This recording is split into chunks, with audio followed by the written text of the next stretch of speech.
Okay, so today we're taking a deep dive into some stuff you sent over about risk management plans from, I guess, like a professional safety and health training workshop type thing. Seems pretty interesting. Yeah, it's a really solid overview of how organizations can, actually identify, assess, Yeah. and, control risks. It's all pretty standard stuff. Yeah, well, so let's jump right in. Right off the bat, they lay out some pretty clear definitions of, hazard, risk, and a risk management plan, so an RMP. Yeah. So, uh, what is a hazard? Well, basically anything really that can cause harm. Like they gave some pretty clear examples like electricity, chemicals, working on ladders, pretty much anything that you can imagine. Makes sense. Yeah, it's like the source of the potential danger. Right, the source of the danger. And then risk is, well, it's how likely it is that that hazard will actually cause harm and like how bad that harm could be, like the severity. Exactly. They have a pretty simple formula for it. Risk equals severity times probability. Okay, simple enough. So then what's a risk management plan? A risk management plan, or RMP, is basically the documented process, the plan to, well, identify, evaluate, and control, those risks. It's like having a roadmap for safety. Gotcha. So like it's not just like a one-time thing. It's got to be like a continuous process. Exactly. A good RMP, it's a living document. You're always, looking for ways to improve it. It should help you go from like just reacting to problems to actively preventing them. Okay. So then they jump into this thing called risk management strategy. It sounds kind of high level. It is, yeah. It's sort of like the big picture approach, like the overall way that you're going to go about managing risks in general and like how you're going to continuously get better at it. Yeah. Improve that process. Right. Okay. So it's kind of like it sets the minimum requirements, for how you're going to reduce and control those risks. Exactly. Like the ground rules for how you're going to keep everybody safe. Okay. Makes sense. And then the next thing they lay out is the risk management approach, which sounds like it's the actual like on the ground process. Right. That's where the rubber meets the road. It's a continuous cycle, really. Okay. And they break it down into two main activities. First, risk assessment, so really understanding those risks. And then the second one is risk mitigation and elimination, so actually doing something about it. Gotcha. So risk assessment is basically like figuring out what could go wrong and how likely it is and how bad it could be. Right. And it's also about making people aware of those risks, like who might be exposed to them, what the consequences could be, that kind of thing. It helps to prioritize, the most serious risks so you can focus your resources on the most dangerous stuff. Okay. And obviously, I guess this whole thing helps you meet any like legal requirements and all that kind of stuff too, right? Absolutely. A solid risk management plan is going to keep you compliant and, well, keep you out of trouble. Right. Okay. So let's break down this risk assessment thing a little bit more. Okay. So first of all, you got to identify those hazards. Right. So that's like, like inspecting the workplace for like, obvious dangers. Exactly. You got to be like a detective. Look around, imagine what could possibly go wrong.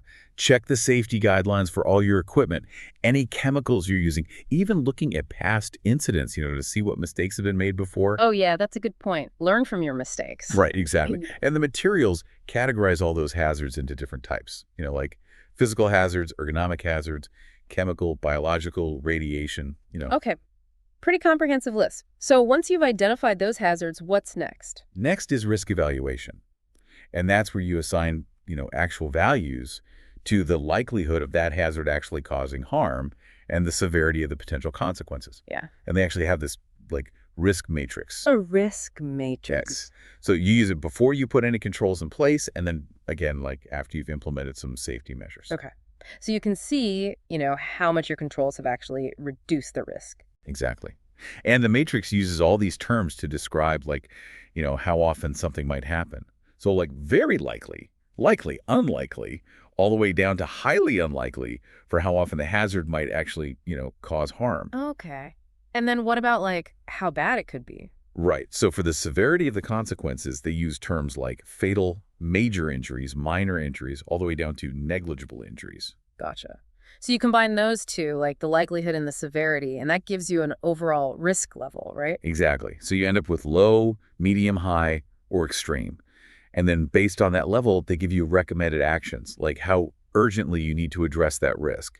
Like, for example, if you have a likely event with major injuries, that's probably going to be a high risk, and you need to take immediate action. Right. So that's like, if you have people working at height without proper fall protection. Exactly. The likelihood of a fall could be likely, and the consequences could be, some major injuries. Yeah, that would definitely be high risk. You definitely need to fix that ASAP. Okay, so then they talk about different types of risk assessment. Yeah. So you've got qualitative, which is more descriptive, relies more on like the judgment of the people assessing the risk.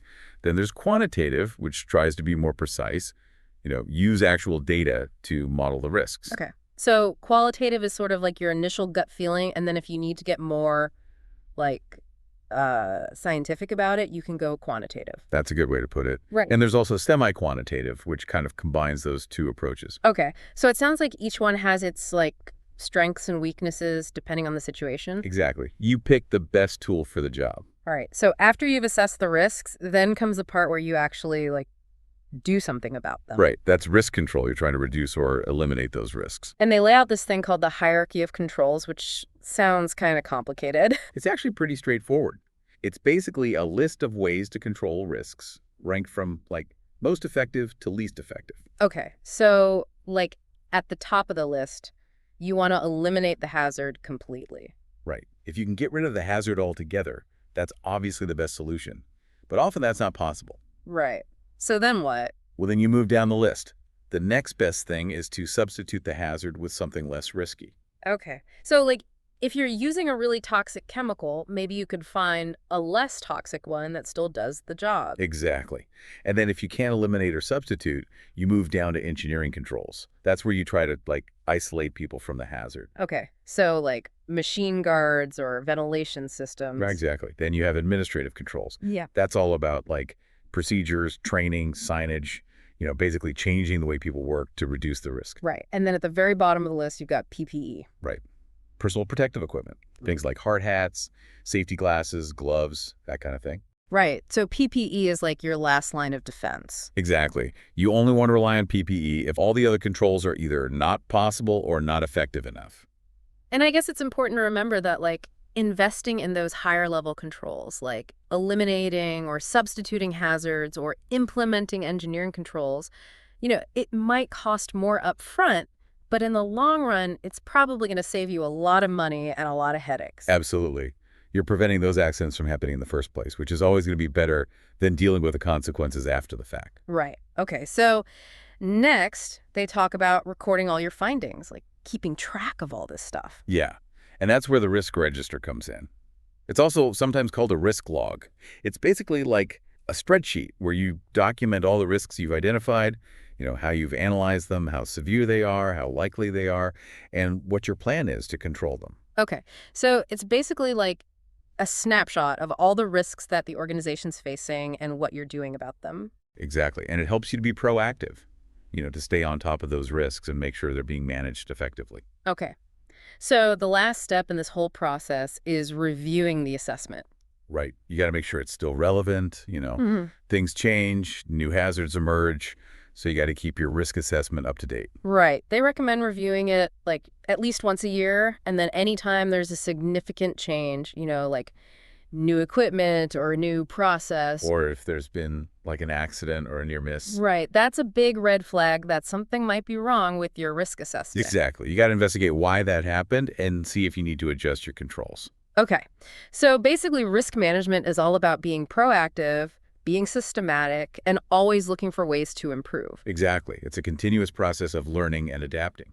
So in a nutshell, we've learned that risk management is all about identifying hazards, assessing the risks, and putting controls in place to minimize those risks. And it's a process that never really ends. Exactly. You're always looking for ways to improve your safety performance. So considering this whole framework, how do you think these principles could be applied to other areas of life? Not just workplace safety, like what about personal risks, financial risks, or even just like decision-making in general? That's something for everyone to think about. And that's it for this deep dive. Thanks for listening.